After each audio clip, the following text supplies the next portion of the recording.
Bonjour, je me présente Maxime Lambert-Bolduc. Aujourd'hui, je vais vous parler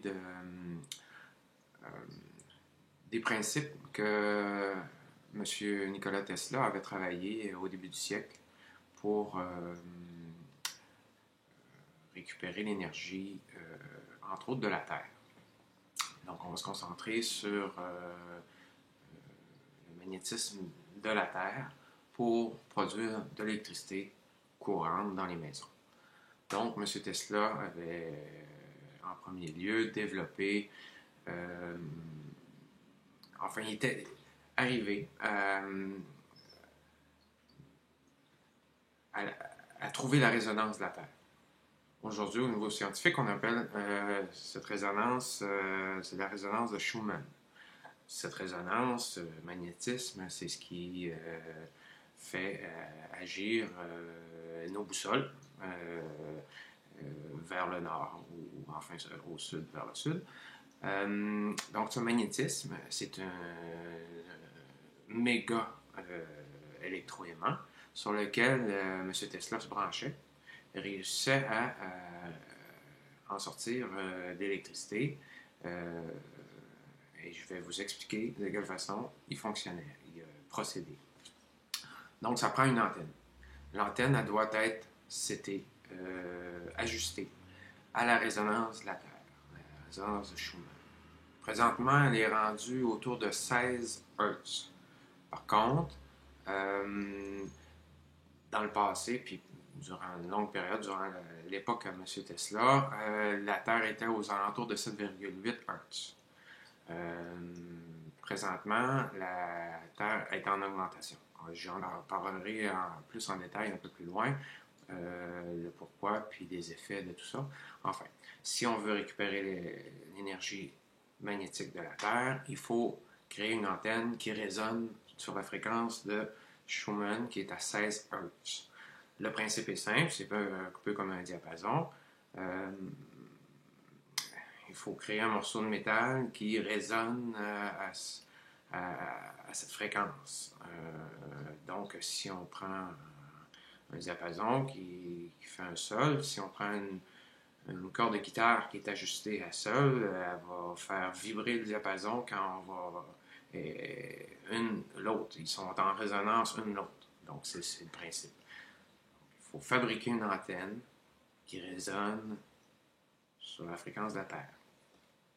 M. Tesla a utilisé, lui, différents types d'antennes, mais dans ses laboratoires, il utilisait une sphère. Une sphère que j'ai vue dans plusieurs documents, que j'imagine qu'il sablait jusqu'à temps que l'épaisseur fasse en sorte que la résonance était la même que la Terre. À partir de ce moment-là, il pouvait récupérer la résonance de la Terre, rentrer en résonance avec la balle, et puis là, il pouvait capter tous les électrons libres, puis, ensuite, l'envoyer dans un capaciteur. Donc, c'est comme un coil. Le meilleur exemple que je peux vous donner aujourd'hui, c'est les motos ou les automobiles. C'est ce qu'on appelle un coil. C'est un serpentin de cuivre, très long, qui fait monter le voltage. Donc, avec une batterie 12 volts sur une moto, par exemple, on peut monter le voltage jusqu'à 50 000 volts avec très peu d'énergie. Donc, avec l'antenne, on envoie ça dans un capaciteur pour monter le voltage. Ça, c'est la première étape qu'il faut faire pour récupérer l'énergie de la Terre. Ce même principe s'applique à plusieurs types d'énergie. Il s'agit de voir la source, puis toujours se fréquencer, puis d'avoir une antenne qui capte les bonnes fréquences. Donc, après l'accumulateur, on a beaucoup de voltage, mais pas nécessairement beaucoup d'ampérage. L'autre truc que M. Tesla a développé, qui est très important, c'est que l'énigme était là. Comment faire pour activer l'éther, qui appelait, ou le vide, ou en chimie, quand on étudie, M. Nassim Aramé l'explique très bien aujourd'hui. Si on prend le volume du proton et de l'électron, puis on l'enlève du volume dans lequel ça interagit, il reste 99,99999% de volume qu'on ne sait pas c'est quoi, qu'on appelle le vide. Bon. Ben, dans ce volume-là, il y a possibilité de faire sortir des électrons libres. Parce qu'il y a beaucoup de... Tout est vibration, puis il y a moyen avec des fréquences, des harmoniques, d'aller activer ce vide-là pour qu'il libère des électrons libres. M. Tesla l'a bien expliqué.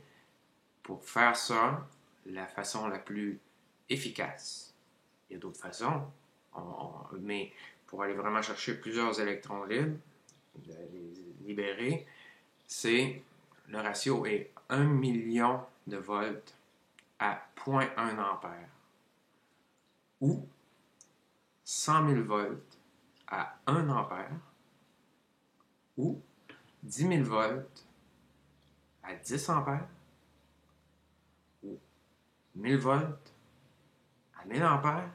C'est ça? Enfin, vous comprenez le ratio? On peut jouer dans ça. Donc, à peu près, mettons, si on prend une bougie d'allumage de voiture de course, ça peut monter à 60 000 volts. Enfin, si on en avait une qui fonctionnait à 50 000 volts, puis qui peut donner 2 ampères de décharge d'arc électrique, on est dans le bon range. Donc, c'est ça les secrets de M. Tesla, qu'on doit mettre en application si on veut aller chercher beaucoup d'énergie. Parce que là c'est comme à l'infini. Puis vous pouvez aller voir sur Wikipédia les très très basses fréquences, comme 16 Hz, qui est celle de la Terre, à peu près aujourd'hui, même plus probablement. Ces fréquences, si les gens ne les connaissent pas beaucoup, c'est que les dirigeants qui ont vu les travaux de Tesla se sont aperçus du potentiel, puis ils l'ont exploité, là, mais en cachette. Mais enfin, ce qu'ils ont fait concrètement, c'est qu'ils ont créé le CRTC ici au Canada, un autre organisme aux États-Unis, puis d'autres dans le monde, qui ont sectorialisé les fréquences. Puis ces fréquences, ces très basses fréquences, qui sont celles de la Terre et de notre cœur, en passant, ils les ont réservées pour l'armée, exclusivement. Donc, ils ont surveillé tout ce qui se passait dans les airs, dans les ondes, puis dès que quelqu'un travaillait sur ces fréquences-là, il allait le voir, puis... Parce que quand on travaille sur ces fréquences-là, il faut comprendre que les sous-marins nucléaires l'utilisent pour une raison bien simple aussi. C'est qu'ils peuvent communiquer d'un bout à l'autre de la Terre instantanément, pratiquement, parce que ces ondes-là traversent la Terre, c'est ces mêmes fréquences que la Terre. L'antenne devient la Terre, fait l'antenne est partout. Hein? Puis c'est comme ça qu'entre êtres humains, on intercommunique. Mais ça, je vais en reparler un peu plus tard. Donc, pour l'énergie, ben c'est ça. Ensuite, en prenant l'énergie de base, en le montant en voltage, puis qu'on crée un arc électrique, là, ensuite, on libère plein d'électrons libres qui, dans le langage, autrement dit, on crée un plasma. Mais un plasma très dense en électrons libres. On peut le faire avec moins de voltage, mais il va y avoir moins d'électrons libres, le plasma va être moins dense. Puis présentement, M. Kesh le fait, il y a plusieurs scientifiques qui le font, mais pas au même range que Tesla le faisait. Donc, moins d'efficacité. Mais la question se pose encore, comment on fait pour récupérer ces électrons libres-là? Bon, ben, ils baignent dans quoi? Puis c'est quoi la résonance? On est encore dans l'air. Donc, c'est encore la résonance de la Terre. Donc, ça prend encore une antenne, un récepteur qui résonne à la fréquence de l'air ambiant. Puis là, tous les électrons libres vont venir se coller dessus. Puis là, vous allez avoir de l'électricité sans fin. C'est ce que M. Tesla avait fait. Merci de votre attention. Je vous souhaite une belle recherche. Que la lumière se fasse.